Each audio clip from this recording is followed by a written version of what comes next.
Numbers chapter 31. The Lord said to Moses, "Take vengeance on the Midianites for the Israelites. After that, you'll be gathered to your people." So Moses said to the people, "Arm some of your men to go to war against the Midianites and to carry out the Lord's vengeance on them. Send into battle 1,000 men from each of the tribes of Israel." So 12,000 men armed for battle, 1,000 from each tribe, were supplied from the clans of Israel. Moses sent them into battle, 1,000 from each tribe, along with Phinehas, son of Eleazar the priest, who took with him articles from the sanctuary and the trumpets for signaling. They fought against Midian, as the Lord commanded Moses, and killed every man. Among their victims were Evi, Rechem, Zur, Hur, and Reba, the 5 kings of Midian. They also killed Balaam, son of Beor, with the sword. The Israelites captured the Midianite women and children, took all the Midianite herds, flocks, and goods as plunder. They burned all the towns where the Midianites had settled, as well as all their camps.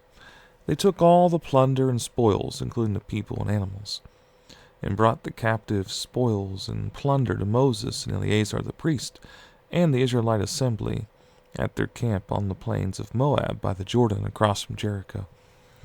Moses, Eleazar the priest, and all the leaders of the community went to meet them outside the camp. Moses was angry with the officers of the army, the commanders of thousands and commanders of hundreds who returned from the battle. "Have you allowed all the women to live?" he asked them. They were the ones who followed Balaam's advice and were the means of turning the Israelites away from the Lord in what happened at Peor, so that a plague struck the Lord's people. Now kill all the boys, and kill every woman who has slept with a man, but save for yourselves every girl who has never slept with a man. All of you who have killed anyone or touched anyone who was killed must stay outside the camp 7 days. On the 3rd and 7th days you must purify yourselves and your captives. Purify every garment as well as everything made of leather, goat hair, or wood." Then Eleazar the priest said to the soldiers who had gone into battle, "This is the requirement of the law that the Lord gave Moses. Gold, silver, bronze, iron, tin, lead, and anything else that can withstand fire must be put through the fire, and then it will be clean. But it must also be purified with the water of cleansing, and whatever cannot withstand fire must be put through that water. On the 7th day, wash your clothes, and you'll be clean. Then you may come into the camp." The Lord said to Moses, "You and Eleazar the priest and the family heads of the community are to count all the people and animals that were captured.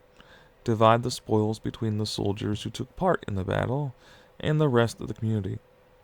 From the soldiers who fought in the battle, set apart as tribute for the Lord 1 out of every 500, whether persons, cattle, donkeys, sheep, or goats. Take this tribute from their half share and give it to Eleazar the priest as the Lord's part. From the Israelites' half, select 1 out of every 50, whether persons, cattle, donkeys, sheep, goats, or other animals. Give them to the Levites, who are responsible for the care of the Lord's tabernacle." So Moses and Eleazar the priest did as the Lord commanded Moses. The plunder remaining from the spoils that the soldiers took was 675,000 sheep, 72,000 cattle, 61,000 donkeys, and 32,000 women who had never slept with a man. The half share of those who fought in the battle was 337,500 sheep, of which the tribute for the Lord was 675. 36,000 cattle, of which the tribute for the Lord was 72. 30,500 donkeys, of which the tribute for the Lord was 61. 16,000 people, of which the tribute for the Lord was 32. Moses gave the tribute to Eleazar the priest as the Lord's part, as the Lord commanded Moses. The half belonging to the Israelites, which Moses set apart from that of the fighting men. The community's half was 337,500 sheep, 36,000 cattle, 30,500 donkeys, and 16,000 people. From the Israelites' half, Moses selected one out of every 50 persons and animals, as the Lord commanded him, and gave them to the Levites, who were responsible for the care of the Lord's tabernacle. Then the officers who were over the units of the army, the commanders of thousands and commanders of hundreds, went to Moses and said to him, "Your servants have counted the soldiers under our command, and not one is missing. So we've brought as an offering to the Lord the gold articles each of us acquired, armlets, bracelets, signet rings, earrings, and necklaces, to make atonement for ourselves before the Lord." Moses and Eleazar the priest accepted from them the gold, all the crafted articles, all the gold from the commanders of thousands and commanders of hundreds that Moses and Eleazar presented as a gift to the Lord, weighed 16,750 shekels. Each soldier had taken plunder for himself. Moses and Eleazar the priest accepted the gold from the commanders of thousands and commanders of hundreds, and brought it into the tent of meeting as a memorial for the Israelites before the Lord. The Reubenites and Gadites, who had very large herds and flocks, saw that the lands of Jazer and Gilead were suitable for livestock. So they came to Moses and Eleazar the priest and to the leaders of the community and said, "Atharah, Dibon, Jazer, Nimrah, Heshbon, Elealeh, Sebam, Nebo, and Baon, the land the Lord subdued before the people of Israel, are suitable for livestock, and your servants have livestock. If we have found favor in your eyes," they said, "let this land be given to your servants as our possession. Do not make us cross the Jordan." Moses said to the Gadites and Reubenites, "Shall your countrymen go to war while you sit here? Why do you discourage the Israelites from going over into the land the Lord has given them? This is what your fathers did when I sent them from Kadesh Barnea to look over the land. After they went up to the valley of Eshcol and viewed the land, they discouraged the Israelites from entering the land the Lord had given them. The Lord's anger was aroused that day, and he swore this oath, because they have not followed me wholeheartedly, not one of the men 20 years old or more who came up out of Egypt will see the land I promised on oath to Abraham, Isaac, and Jacob, not one, except Caleb son of Jephunneh the Kenizzite and Joshua son of Nun, for they followed the Lord wholeheartedly. The Lord's anger burned against Israel, and he made them wander in the desert 40 years, until the whole generation of those who had done evil in his sight was gone. And here you are, a brood of sinners, standing in the place of your fathers, and making the Lord even more angry with Israel. If you turn away from following him, he will again leave all his people in the desert, and you'll be the cause of their destruction." Then they came up to him and said, "We would like to build pens here for our livestock and cities for our women and children.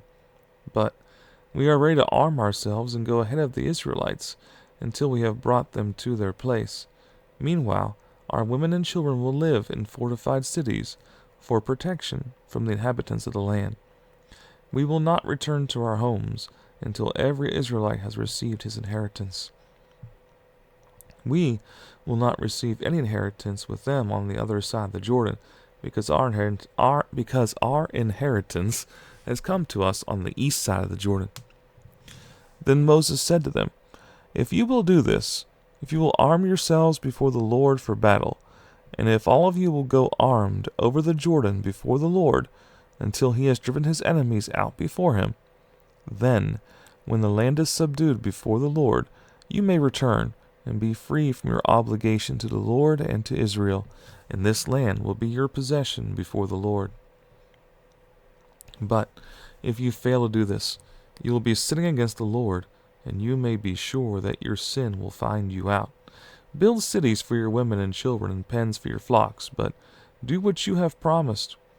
The Gadites and Reubenites said to Moses, "We, your servants, will do as our Lord commands. Our children and wives, our flocks and herds, will remain here in the cities of Gilead.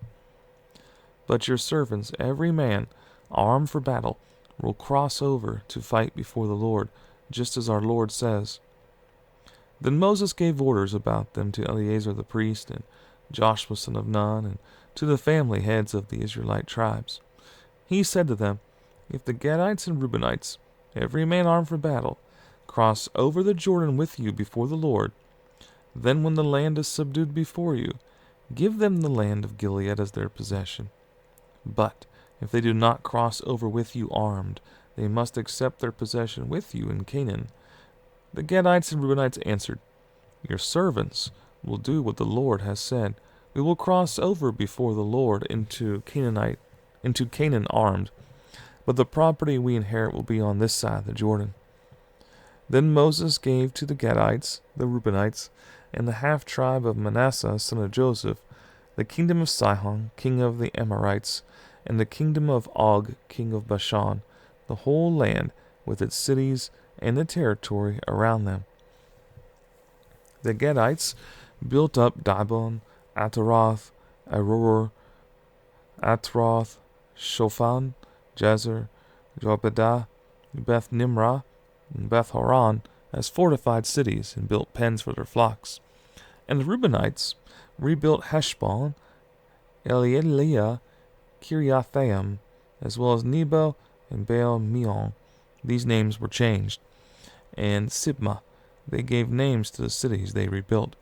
The descendants of Machir, son of Manasseh, went to Gilead, captured it, and drove out the Amorites who were there. So Moses gave Gilead to the Machirites, the descendants of Manasseh, and they settled there. Jair, a descendant of Manasseh, captured their settlements and called them Havoth Jair.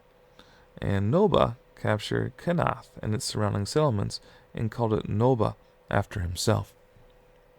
Here are the stages in the journey of the Israelites when they came out of Egypt by divisions under the leadership of Moses and Aaron. At the Lord's command, Moses recorded the stages in their journey. This is their journey by stages. The Israelites set out from Ramses on the 15th day of the first month, the day after the Passover. They marched out boldly in full view of all the Egyptians, who were burying all their firstborn, whom the Lord had struck down among them, for the Lord had brought judgment on their gods. The Israelites left Ramses and camped at Succoth. They left Succoth and camped at Etham on the edge of the desert. They left Etham, turned back to Pi Haharoth, to the east of Baal Zephon, and camped near Migdol. They left Pi Haharoth and passed to the sea into the desert. And when they had traveled for 3 days in the desert of Etham, they camped at Merah. They left Merah and went to Elim, where there were 12 springs and 70 palm trees, and they camped there. They left Elim and camped by the Red Sea. They left the Red Sea and camped in the desert of Sin. They left the desert of Sin and camped at Dophkah. They left Dophkah and camped at Alush. They left Alush and camped at Rephidim, where there was no water for the people to drink. They left Rephidim and camped in the desert of Sinai. They left the desert of Sinai and camped at Kibroth Hattaavah. They left Kibroth Hattaavah and camped at Hazeroth. They left Hazeroth and camped at Rithmah. They left Rithmah and camped at Rimmon Perez. They left Rimmon Perez and camped at Libnah. They left Libnah and camped at Rissa. They left Rissa and camped at Kehila-Athah. They left Kehila-Athah and camped at Mount Shepher. They left Mount Shepher and camped at Hiradah. They left Hiradah and camped at Machhiloth. They left Machhiloth and camped at Tahath. They left Tahath and camped at Tirah. They left Tirah and camped at Mithkah. They left Mithkah and camped at Hashmonah. They left Hashmonah and camped at Moseroth. They left Moseroth and camped at Bene-Jaakan. They left Bene-Jaakan and camped at Hor Haggadah. They left Hor Haggidgad. They left Hor Haggidgad and camped at Jotbatha. They left Jotbatha and camped at Abrona. They left Abrona and camped at Ezion-Jaber. They left Ezion-Jaber and camped at Kadesh in the desert of Sin. They left Kadesh, camped at Mount Hor on the border of Edom. At the Lord's command, Aaron the priest went up Mount Hor, where he died on the first day of the 5th month of the 40th year after the Israelites came out of Egypt. Aaron was 123 years old when he died on Mount Hor. The Canaanite king of Arad, who lived in the Negev of Canaan, heard that the Israelites were coming. They left Mount Hor and camped at Zalmonah. They left Zalmonah and camped at Punan. They left Punan and camped at Oboth. They left Oboth and camped at Abiram on the border of Moab. They left Ayim and camped at Dibon Gad. They left Dibon Gad and camped at Almon Diblathaim. They left Almon Diblathaim and camped in the mountains of Abiram near Nebo. They left the mountains of Abiram and camped on the plains of Moab by the Jordan across from Jericho. There on the plains of Moab they camped along the Jordan from Beth Jeshimoth to Abel Shittim. On the plains of Moab by the Jordan across from Jericho, the Lord said to Moses, "Speak to the Israelites and say to them, when you cross the Jordan into Canaan, drive out all the inhabitants of the land before you, destroy all their carved images and their cast idols, and demolish all their high places. Take possession of the land and settle in it, for I have given you the land to possess. Distribute the land by lot, according to your clans. To a larger group, give a larger inheritance. To a smaller group, a smaller one. Whatever falls to them by lot will be theirs. Distribute it according to your ancestral tribes. But if you do not drive out the inhabitants of the land, those you allow to remain will become barbs in your eyes and thorns in your sides. They will give you trouble in the land where you will live. They don't do to you what I plan to do to them." The Lord said to Moses, "Command the Israelites and say to them, when you enter Canaan, the land that will be allotted to you as an inheritance will have these boundaries. Your southern side will include some of the desert of Zin along the border of Edom. On the east, your southern boundary will start from the end of the Salt Sea, cross south of Scorpion Pass, continue on to Zin and go south of Kadesh Barnea. Then it will go to Hazar Adar and over to Asmon, where it will turn, join the Wadi of Egypt and end at the sea. Your western boundary will be the coast of the Great Sea. This will be your boundary on the west.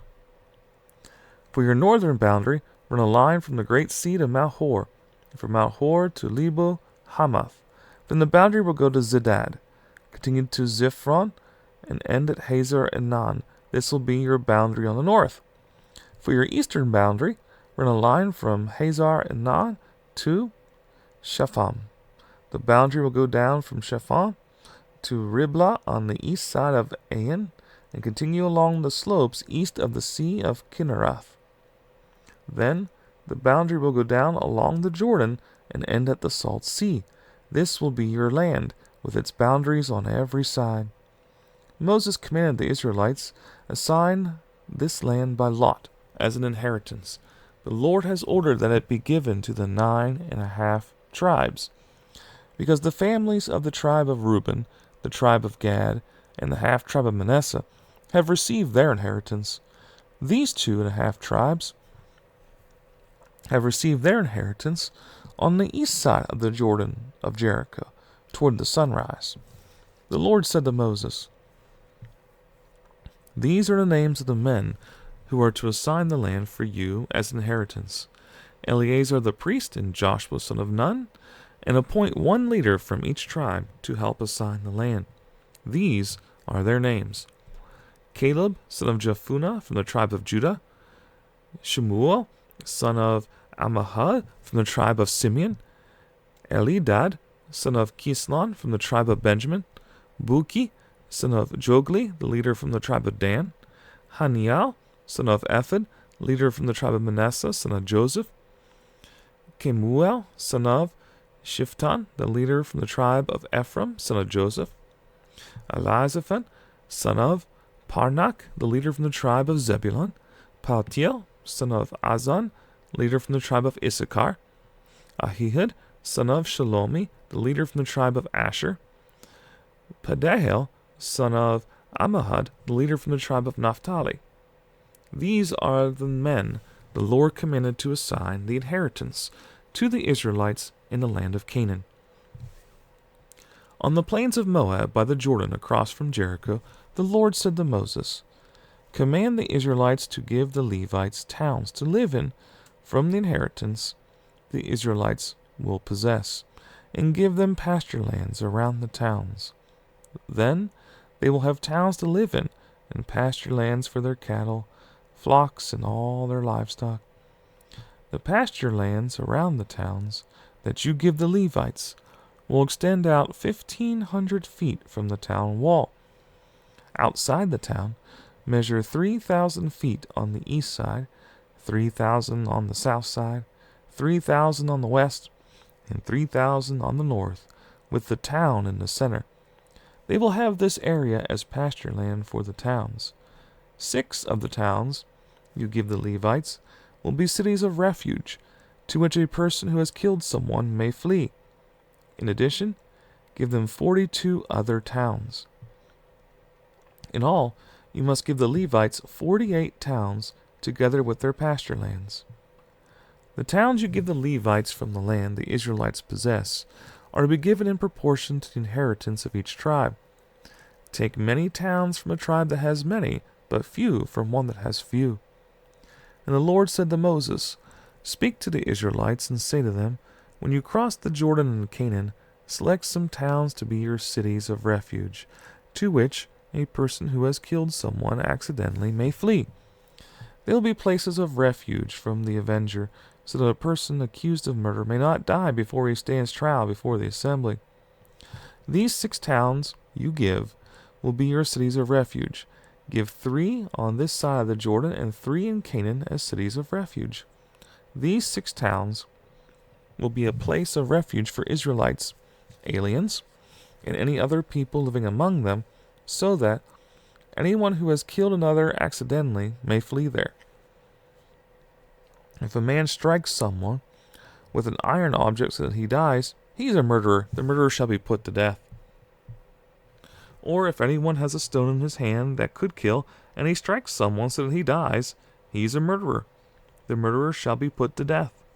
Or if anyone has a wooden object in his hand that could kill, and he hits someone so that he dies, he is a murderer. The murderer shall be put to death. The avenger of blood shall put the murderer to death. When he meets him, he shall put him to death. If anyone with malice aforethought shoves another, or throws something at him intentionally so that he dies, or if in hostility he hits him with his fist so that he dies, that person shall be put to death. He is a murderer. The avenger of blood shall put the murderer to death when he meets him.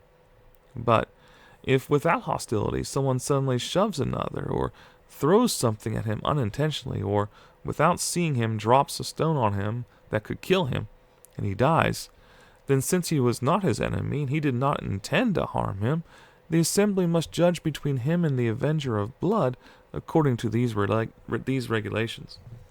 The assembly must protect the one accused of murder from the avenger of blood and send him back to the city of refuge to which he fled.